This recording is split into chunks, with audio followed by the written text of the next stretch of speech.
আমি রাফি আর তোমরা দেখছো ডাব্লিউবি লার্নিং পয়েন্ট। কেমন আছো বন্ধুরা? আশা করছি সবাই ভালো আছো। আগের দিন আমরা আই আরও বেঁধে বেঁধে থাকি কবিতাটি লাইন বাই লাইন অর্থসহ বিস্তারিতভাবে আলোচনা করেছি। আশা করছি তোমরা সবাই খুব ভালো বুঝতে পেরেছো। তো আগের দিন বলেছিলাম যে তারপরে আমরা প্রশ্ন উত্তরের ভিডিওটা নিয়ে আসবো। তো আজকে সেই প্রশ্ন উত্তরের পর্ব। তো চলো দেখে নাও কী কী প্রশ্ন তোমাদের জন্য মোস্ট ইম্পর্টেন্ট এই আই আরও বেঁধে বেঁধে থাকি কবিতা থেকে আসতে পারে। তো আজকে ছোটো প্রশ্ন নিয়ে আমরা পুরো কবিতাটা নিয়ে আলোচনা করব। তো চলো কথা না বেরিয়ে শুরু করি। আর যারা যারা ভিডিওটা দেখোনি আগের ভিডিওটা, তারা অবশ্যই ভিডিওটা দেখে নিও, তাহলে তোমাদের বুঝতে সুবিধা হবে, উত্তরগুলোও করতে সুবিধা হবে। আর আমার চ্যানেলটি সাবস্ক্রাইব করো আর পাশে থেকো, বন্ধুদের শেয়ার করো, ঠিক আছে? চলো তাহলে আই আরও বেঁধে বেঁধে থাকি কবিতাটি লেখক কে? প্রথম প্রশ্ন। তাহলে প্রশ্ন উত্তর হবে কি? শঙ্খ ঘোষ। দ্বিতীয় প্রশ্ন হচ্ছে আই আরও বেঁধে বেঁধে থাকি কবিতাটি কোথা থেকে নেওয়া হয়েছে? তো আমি লিখিয়ে দিয়েছিলাম আগের দিন, জলই পাষাণ হয়ে আছে, এটা থেকে নেওয়া হয়েছে। তোমরা কিন্তু খাতা পেন নিয়েই বসবে, ঠিক আছে? প্রতিটা প্রশ্ন উত্তর আমি বলে দিচ্ছি, স্ক্রিনেও তোমরা দেখতে পাবে সামনে, তখন তোমরা ভিডিওটাকে পজ করে করে উত্তরগুলো লিখে নেবে, কেমন?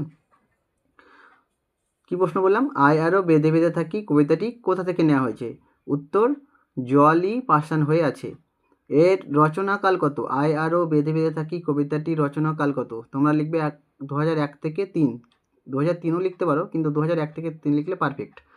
আচ্ছা, এটা হচ্ছে রচনাকাল। যদি প্রশ্ন পড়ে যে আই আরও বেঁধে বেঁধে থাকি কবিতাটির প্রকাশকাল কত? 2004।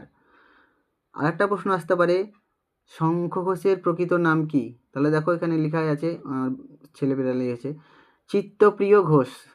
চিত্তপ্রিয় ঘোষ। দেখো কবিতা শুরু করার আগে এত কটা প্রশ্ন তোমাদের হয়ে গেল। তারপর দেখো, আমাদের ডান পাশে ধস, আমাদের বাঁয়ে গিরিখাদ। আমাদের বলতে কাদের বোঝানো হয়েছে? অথবা আমরা কারা? এই প্রশ্নের উত্তর কিন্তু আগের দিনও বলেছিলাম, আজকেও বলছি, ভালোভাবে কিন্তু এটা লিখে নিও, এটা আসতেও পারে।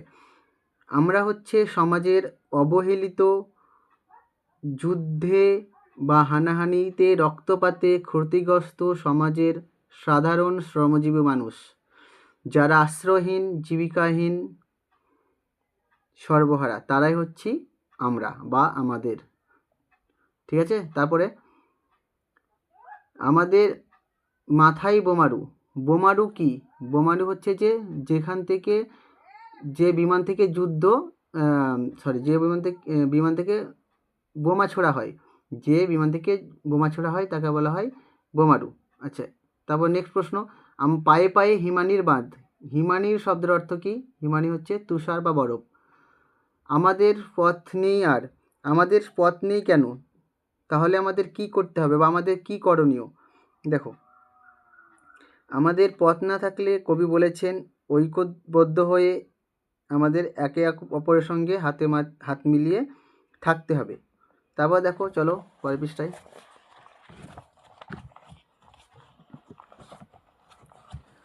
আমাদের শিশুদের সব ছড়ানো রয়েছে কাছে দূরে। আমাদের শিশুদের সব শব্দের অর্থ কি করতে পারে? তাহলে তালবের সবও, কিন্তু তালবের সব শব্দের অর্থ হচ্ছে মৃতদেহ। দেখো, আমরা তবে এইভাবে এই মুহূর্তে মরে যাব নাকি, এমন সংশয়তা প্রকাশ করা হয়েছে কেন? যুদ্ধ বিধ্বস্ত সময়ে সমাজের যারা কোটি কয়েক মানুষ, যারা ওই কঠিন পরিস্থিতির মধ্যেও বেঁচে আছে, তাদের মনের মধ্যে এই প্রশ্ন এসছে। তারা ভাবছে তাহলেও তারা কি এইভাবে মরে যাবে? তারপর দেখো, আমাদের পথ নেই আর। আমাদের পথ নেই কেন বা আমাদের পথ না থাকলে কি করতে হবে? আগে এইটা প্রশ্ন কিন্তু উত্তর বলে দিয়েছি, সুতরাং একই সেম অ্যান্সার, যে আমাদের কি করতে হবে? একে অপরের সঙ্গে হাতে হাত রেখে বেঁধে বেঁধে থাকতে হবে। আমাদের ইতিহাস নেই। তাহলে আমাদের ইতিহাস কেমন? নাই, তাহলে এরকম আসতে পারে যে আমাদের ইতিহাসটি কেমন? তাহলে এমন উত্তর হতে পারে যে ধরো সাধারণ মানুষের কোনো ইতিহাস থাকে না, বা অথচ এমনই ইতিহাস যে চোখ মুখ ঢাকা, এরকম একটা উত্তর হবে আর কি, যে আমাদের ইতিহাস চোখ মুখ ঢাকা, সাধারণ মানুষের কোনো ইতিহাস থাকে না। তারপরে দেখো আমাদের চোখ মুখ ঢাকা বলা হয়েছে কেন? আমাদের চোখ মুখ ঢাকা বলার কারণ আমাদের দেখো শোষিত, ব্যথিত বা এই যে যুদ্ধের পরিস্থিতির মধ্যেও বেঁচে থাকা কিছু সাধারণ মানুষ দেখে শুনে প্রতিবাদহীন হয়ে থাকে, মানে তারা প্রতিবাদ করতে পারে না। তাদের এই নির্লিপ্ততাকে বোঝানো হয়েছে, যে অসহায়তা, এই অসহায়তাকেও বোঝানো হয়েছে যে তাদের চোখ মুখ ঢাকা। তারপরে দেখো এখানে প্রশ্ন হতে পারে যে পৃথিবী হয়তো বেঁচে আছে এমন মনে হওয়ার কারণ কি? যে গুটি কয়েক মানুষ বেঁচে আছে, এই যে কঠিন পরিস্থিতি, এই পরিস্থিতির মধ্যেই যে গুটি কয়েক মানুষ বেঁচে আছে, সেই মানুষগুলোও দেখছে যে তাদের শিশুদের, বাচ্চাদের মৃতদেহ চারিদিকে ছড়িয়ে আছে। এই যে জীবন আর মৃত্যু, এই দুই পরিস্থিতির মধ্যে যে কঠিন ভয়াবহ অবস্থা, সেই অবস্থার মধ্যে তাদের মনে হচ্ছে হয়তো পৃথিবী যে গুটি কয়েক বেঁচে আছে তার জন্য মনে হচ্ছে যে হয়তো বেঁচে আছে, পৃথিবী হয়তো গেছে মরে। আবার মনে হচ্ছে কি যে এই যে কঠিন পরিস্থিতি, মৃত্যুর লাশ চারিদিকে ছড়িয়ে ছিটিয়ে আছে, তার জন্য মনে হচ্ছে যে পৃথিবী হয়তো গেছে মরে। আমাদের দেখো কথা কে বা জানে, আমরা ফিরেছি দূরে দূরে, কিছুই কোথাও যদি নেই, তবু তো কজন আছি বাকি। এই তবু কথাটি কেন ব্যবহার করা হয়েছে? তবু কথার অর্থ হচ্ছে তা সত্ত্বেও, মানে তা যে কজন আমরা বাকি আছি, সেই সমস্ত প্রতিকূলতার ভয়ঙ্কর পরিস্থিতি সত্ত্বেও কবি কী বলছেন, যে যে কজন বাকি আছেন সেই কজনকে হাতে হাত রেখে একে অপরের সঙ্গে ঐক্যবদ্ধ হয়ে থাকতে। কী বলছে দেখো, আয় আরও হাতে হাত রেখে আয় আরও বেঁধে বেঁধে থাকি। তাহলে কবি কী বলছেন, যে আয় আরও হাতে হাত রেখে আয় আরও বেঁধে বেঁধে থাকি। যে তবু কজন, এই যে বললাম, আজ বলার কারণ কি? আসলে মৃত্যু আর এই যে মৃত্যু মিছিল চলছে, এই মৃত্যু মিছিলের এক প্রান্তে অবস্থান করছে গুটি কয়েক মানুষ। আশ্চর্যজনকভাবে তারা কিন্তু বেঁচে আছে, তারা কিন্তু মরে যায়নি, তাদের শিশুদের সব চারিদিকে ছড়িয়ে আছে। সেই জন্যই কিন্তু এই কথাটা বলা হয়েছে, যে তবু তো কজন আছে বাকি, তার সত্ত্বেও যে কজন বাকি আছে সেই কজনের কথাই কিন্তু বলা হয়েছে।